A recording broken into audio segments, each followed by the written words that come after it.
Assalamualaikum Sobat Football United, ringan amatiran ala gue. Di musim panas nanti, menurut gue secara ringan amatiran, Manchester United akan sibuk, atau menjelang musim panas bahkan ya, akan sibuk mencari head coach permanen dari klub.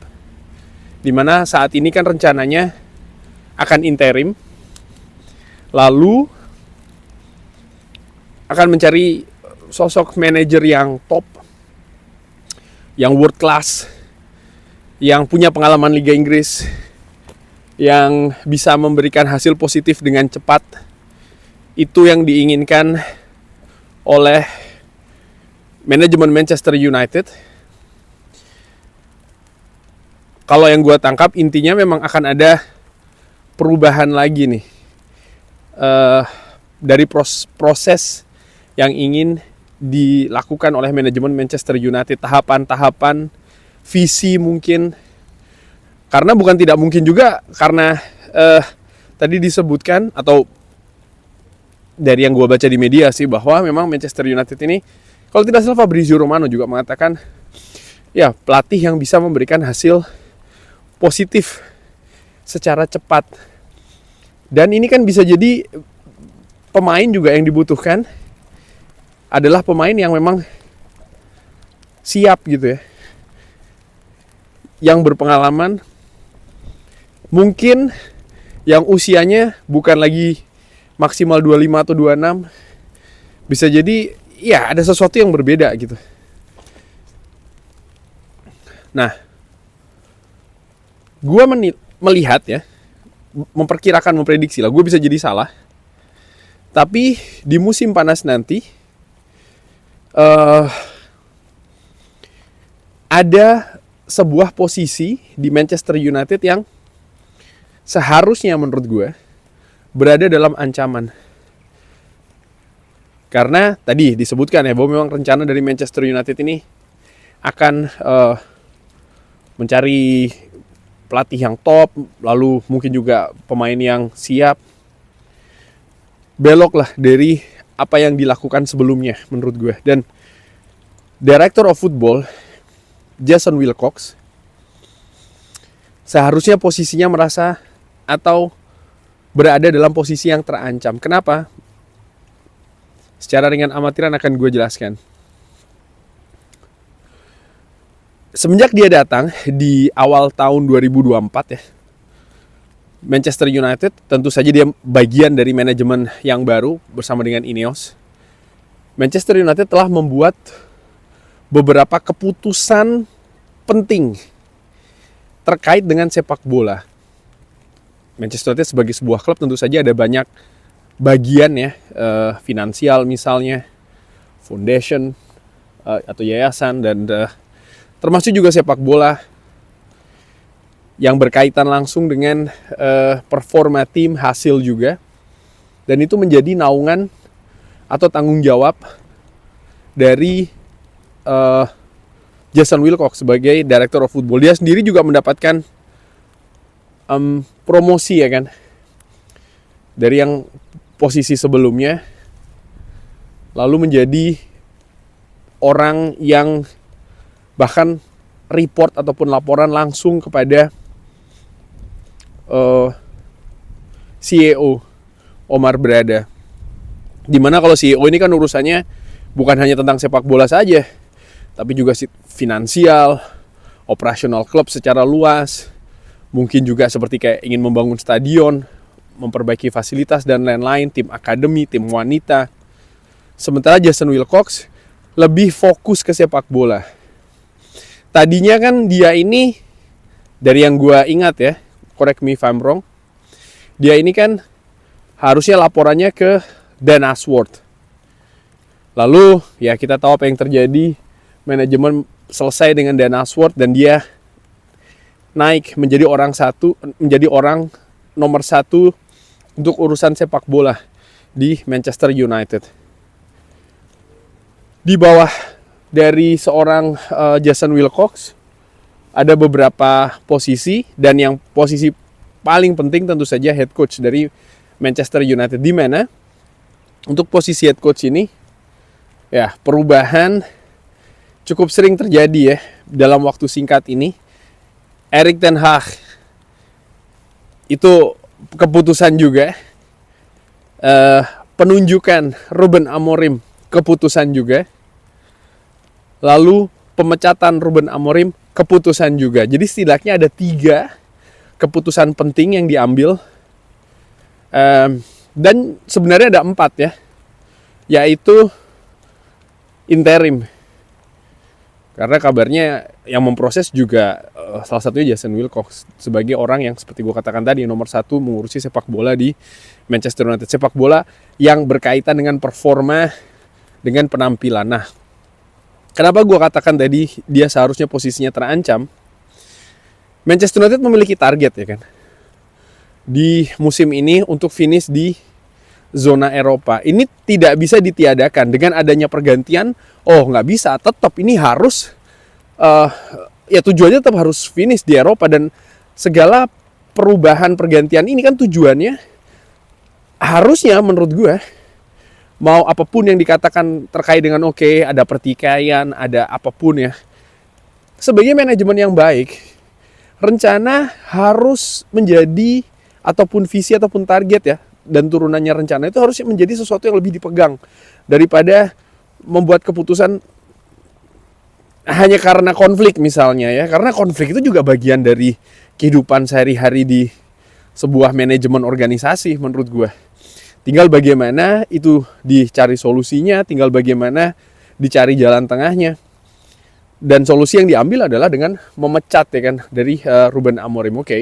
Sudah diambil keputusan, tapi ya seperti gue katakan, apapun itu targetnya adalah musim ini zona Eropa. Karena berbicara target lainnya, tahun 2028 nih inginnya apa? Menjadi juara Premier League ya kan. Dan itu kan ada rintisannya, ada tahapannya, ada step-stepnya, ada langkahnya. Dimana kalau musim ini tidak mendapatkan tiket Eropa, artinya finish di luar 6 besar, tidak mendapatkan trofi di FA Cup, maka ya kalau menurut gue, dan ini kita berbicara tahun 2026 ya, hanya 2 tahun dari tahun 2028. Ya sulit sih menurut gue. Sehingga kalau musim ini Manchester United tidak mendapatkan tiket Eropa, apakah itu karena peringkat di Premier League atau karena menang Piala FA, apapun itu, menurut gue Jason Wilcox seharusnya terancam. Dia sebagai Director of Football, menurut gue kalau ini sampai terjadi, gue nilai dia tidak kompeten untuk menjadi seorang Director of Football di klub sebesar Manchester United. Pemilik Manchester United yang saat ini sedang dalam sorotan dari fans ya, fans akamsi maupun fans secara global, menurut gue juga harus melihat hal ini. Bahkan ya mereka pun juga harus harus punya persiapan juga sih. Kalau misalnya ada target yang tidak tercapai, untuk mencari ganti orang yang lebih kompeten, yang punya rencana lebih baik, implementasi juga demikian. Gue jadi teringat sebuah pendapat dari Alex Kruk. Dia mengatakan ya di salah satu salah satu podcast, saya ini sangat penasaran ya bagaimana keamanan pekerjaan dari posisi Jason Wilcox. Dia harus bisa mendapatkan interim dengan tepat. Kalau mereka menunjuk orang yang salah dan hasil tidak lebih baik, dan mereka kehilangan kesempatan untuk bermain di sepak bola Eropa musim depan, saya tidak berpikir kalau dia atau posisi dari interim yang harusnya diganti, tapi Jason Wilcox posisinya yang harusnya diganti, kurang lebih seperti itu. Ya gue sepakat sih, karena Bayangkan, tadi gue sudah sebutkan ya, ada 4 keputusan. 4 keputusan. Fans bisa saja berpendapat terkait dengan ya dia Ruben Amorim kaku permainannya, keras kepala. Erik ten Hag dulu juga dinilai keras kepala. Manchester United ingin karakter manajer yang seperti apa?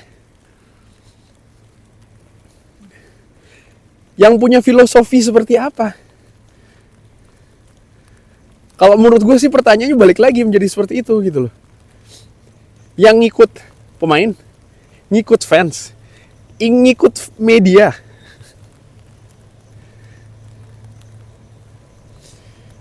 Mereka ketika membuat keputusan meneruskan dengan Erik ten Hag, mereka sudah tahu Erik ten Hag seperti apa. Ketika mereka membuat keputusan untuk mengambil Ruben Amorim, mereka lakukan wawancara berjam-jam. Dan mereka sepakat untuk bekerja sama akhirnya kan. Tapi apa yang terjadi? Kalau gue melihat ya, apa yang terjadi dengan Erik ten Hag dan juga Ruben Amorim ini, gue menilai musim pertama dari Ruben Amorim yang dia datang di bulan November, lalu Manchester United finish di peringkat ke-15, itu tidak gue lihat. Ya bang, dia nggak bisa ngangkat. Iya, benar dia tidak bisa mengangkat, dia bikin Manchester United jeblok, iya. Tapi apakah dia? Dia inginnya apa? Gue ulangi lagi, dia inginnya datang di musim panas. Manajemen yang inginnya datang di bulan November. Dengan sistem yang baru, yang berbeda, dan tidak ada support rekrutmen di musim dingin. Yang gue lihat sama begini, Erik ten Hag setelah diperpanjang, di support di musim panas ya dengan transfer. Tapi kita tahu ternyata dari misalnya pemilihan striker ya, dia inginnya Danny Welbeck dengan segala pertimbangan. Dia butuh striker yang senior karena sudah punya yang belum berpengalaman dalam diri Rasmus Højlund. Tapi manajemen justru mendatangkan pemain lain. Ruben Amorim pun juga menghadapi hal yang sama.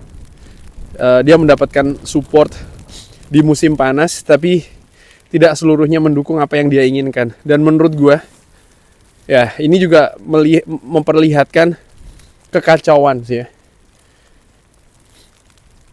Sehingga, dan ini kan tidak terlepas dari Jason Wilcox menurut gue. Sehingga setelah 2 nama yang selesai, Erik ten Hag dan juga Ruben Amorim, kayaknya manajemen Manchester United ataupun pemilik dari Manchester United harusnya melihat ke posisi manajemen deh. Manajemen yang lebih tinggi ya. Kalau dalam sisi performa permainan di atas lapangan ya Director of Football. Bagaimana menurut Sobat Football United? Seperti biasa drop di kolom komen. Terima kasih sudah menyaksikan. Jangan lupa like, share, dan juga subscribe. Wassalamualaikum warahmatullahi wabarakatuh. Thank you.